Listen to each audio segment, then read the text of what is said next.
En la escena de debate hoy queremos hablar posiblemente del motor científico de la Sociedad Española de Neurología, que son los grupos de estudio, y vamos a hacerlo con dos personas que tienen mucho que decir de los grupos de estudio y de financiación. En primer lugar, a mi izquierda, la doctora Carmen Sánchez, que es directora técnica del área económica de la SEN. Muchas gracias por acudir. Y la doctora Esther Moral, que es coordinadora del grupo de estudio de enfermedades desmielinizantes. Buenas tardes, Alberto. Buenas tardes. ¿Cómo están los grupos? Bueno, no sé si es cierto esto que he dicho yo, de que los grupos de estudio son el principal motor científico de la sociedad. Sí, sin ninguna duda. La inmensa mayoría de toda la actividad científica que se desarrolla en base a cursos, reuniones, comunicaciones, se lleva a cabo desde los grupos de estudio. Hay que tener en cuenta que los grupos de estudio dentro de la Sociedad Española de Neurología, entre grupos como tales, sociedades adheridas, son más de 27 y son sin ninguna duda el principal motor científico de la sociedad. Doctora Moral, tienen mucho trabajo los grupos de estudio. Supongo que el suyo, que es uno de los grandes, tendrá más trabajo que otros. Pues efectivamente, yo creo que tenemos mucho trabajo, a Dios gracias, y muchas ganas de trabajar además. Pero aunque es cierto que el mío es un grupo grande, por tanto, ¿no? Tenemos más volumen de miembros, más capacidad también, por motivos varios que podemos hablar luego, para realizar actividades y tal. Incluso los grupos más pequeños de la SEN disponen de muy buena salud, son grupos muy activos, Carmen lo podrá decir, tienen muchas ganas de hacer actividades y son un motor pequeño, pero potente igualmente, de cara a lo que es nuestra sociedad. Y de financiación, supongo que siempre se dirá, es insuficiente, siempre se desea tener más financiación para poder hacer más cosas, entiendo, ¿no? Sí, sí, siempre. Pero responde un poco a lo que dice la doctora. En los grupos hay mucha gente con muchas ganas de hacer cosas y para hacer cosas necesitas medios y necesitas recursos. Dentro de los grupos la verdad es que hay un abanico muy amplio de tipos de grupos. Hay grupos pequeñitos, con poca gente, de temas muy concretos pero muy importantes. Hay grupos mayoritarios, pues como puede ser el de enfermedades desmielinizantes o enfermedades cerebrovasculares, que arrastran en cualquier curso, cualquier charla que organicen, pues yo qué sé, pero a lo mejor al 50-60% de los asistentes a la reunión, y el modo de funcionamiento de cada uno de ellos es diferente. La financiación y la obtención de recursos pues también depende un poco de las características del grupo. En general, de todas maneras, desde la SEN se garantiza unos recursos mínimos para todos los grupos, sean grandes o sean pequeños, y luego bien es verdad que a partir de un poco de las necesidades o de las actividades que se vayan organizando surgen más o menos posibilidades de financiación. Los propios grupos muchas veces también autogestionan y buscan ellos formas de financiación para las actividades. En su grupo de estudio, ¿qué vías de financiación pueden tener? Pues a día de hoy, en general, nos basamos en proyectos y, como somos conscientes del momento difícil económico, lo que intentamos es pues tirar lo menos posible de los ahorros que tiene la SEN.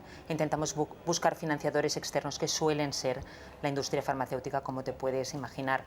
En el caso de desmielinizantes, en el momento actual podemos considerarnos un grupo privilegiado, basándose sobre todo en el hecho de que hay muchas moléculas que están viniendo a mercado, moléculas con mucha y muy buena perspectiva terapéutica, y esto evidentemente hace que la industria esté más dada a colaborar. Pero como sabéis, esto es cíclico. En desmielinizantes ahora estamos pasando un buen momento, antes lo pasaron otros grupos como fue vascular, fue extrapiramidal o fue demencias, con lo cual otros grupos volverán a tener su momento de gloria y a nosotros nos tocará inhibirnos un poquito más. Pero mientras tanto, no dudéis que intentamos aprovecharlo. ¿Se ha notado mucho la crisis? ¿Os está empezando a remontar ya un poco los ingresos, digamos, procedentes de patrocinios? ¿O todavía seguimos...? Todavía seguimos en época de vacas flacas. Es verdad que pese a todo, por lo menos desde la Sociedad Española de Neurología, sí que hemos sido capaces de una especie de colchón para que, por ejemplo, no desaparecieran algunos grupos o algunas actividades. Pero sí que se sigue notando todavía que los recursos son limitados. Estamos en una época de recursos limitados y no siempre es fácil hacer un reparto no equitativo, porque en una sociedad tan grande como la nuestra, con intereses tan distintos y con aspectos tan peculiares, no puede ser lo mismo para todos, tiene que ser lo que cada uno necesite. Pero sí que se ha notado un poco, todavía no estamos saliendo de del bache. Pero bueno, ya parece que estamos en ello. Pero seguimos cayendo o al menos hemos parado la caída. La caída, la verdad es que parece que sí que se ha parado, ¿vale? De todas maneras, muchas veces no es solo el tema de pues, las posibilidades de financiación o los recursos económicos. Es muy importante no solo tener esos recursos, sino saber aprovecharlos bien.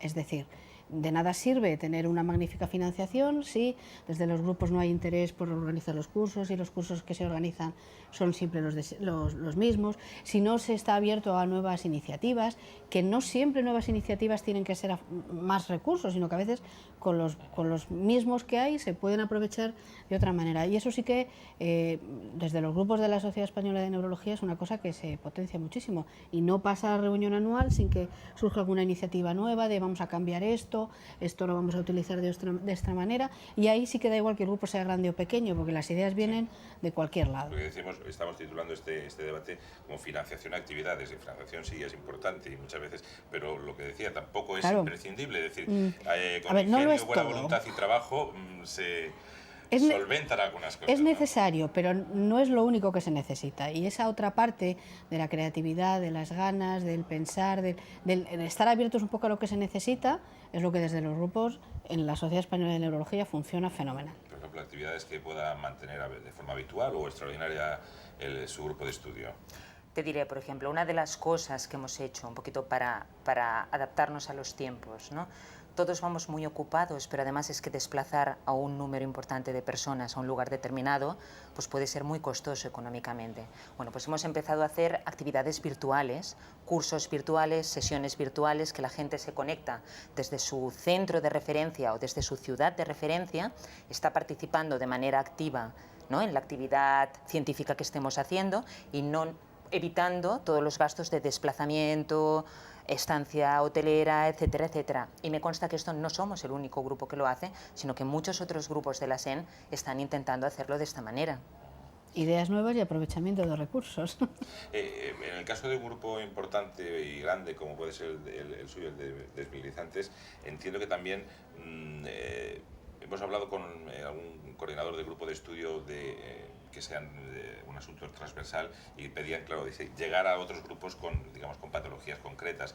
Supongo que desde el grupo como el suyo, que sí que tiene unas patologías muy concretas, también buscarán esos lazos con por ejemplo, grupos de estudio como neurofarmacología o algún otro grupo neuroepidemiología, claro que sí, hemos hecho muchas labores comunes, se intenta colaborar entre los diferentes grupos.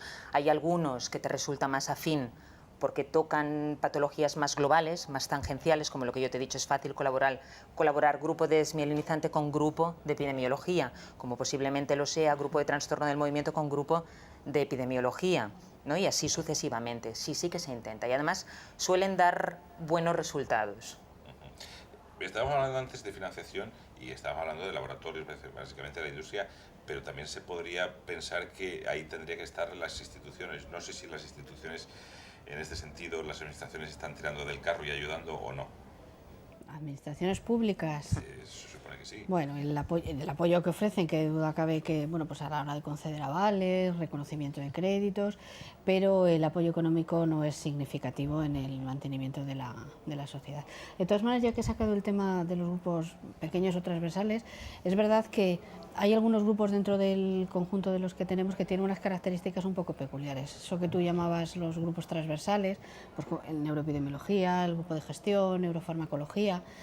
Otra manera de trabajar y de fomentar el trabajo entre los grupos es que algunas actividades, como dice ella, se organizan de forma coordinada o conjunta con 2 o más grupos, porque sí que ha habido algunas actividades de algunas cosas en concreto, pues tiempos de consulta para las diversas patologías en las que desde un grupo, en teoría, aparentemente pequeño o minoritario, se ha sido capaz de coordinar con pues hasta otros 6 o 7 grupos. Y tanto. En el trabajo que se hizo de los tiempos de consulta con cefaleas, epilepsia, desmielinizante cerebrovascular, y esos grupos pequeños aparentemente, pero también son capaces de generar ideas de trabajo y de liderarlas. Y de divulgación científica y efectivamente liderarla, que implican a los demás. O sea que el tamaño, en este caso, a la hora de trabajar, no siempre es un inconveniente. pero sí que la gana de trabajar. Las ganas es lo más importante, y las ideas. Las ideas y la gana de participar, que recordemos, aprovechamos la ocasión para recordar que durante estos días se van a renovar los grupos de estudio de la SEN y que conviene que podemos hacer un llamamiento para animar a todos los que nos puedan escuchar a que participen en los grupos y en las votaciones, ¿no? Efectivamente, cada 2 años se renuevan las juntas coordinadoras de cada grupo y este año toca renovar las juntas de los grupos. Es importante participar en el grupo de estudio, no estar aislado en un hospital, en un centro, ¿no? Primordial, primordial. La interacción es primordial. Pues desde aquí les animamos a todos los que estén escuchando este canal SEN a participar en esas elecciones y a sumarse a algún grupo de estudio, a trabajar activamente porque va en beneficio de la sociedad, de la neurología y de los pacientes. Muchísimas gracias, Esther Moral, coordinadora del Grupo de Estudio de Enfermedades Demelinizantes, y a la doctora Carmen Sánchez, directora técnica del área económica de la Sociedad Española de Neurología. Muchas gracias. Gracias a ti, vosotros. Alberto.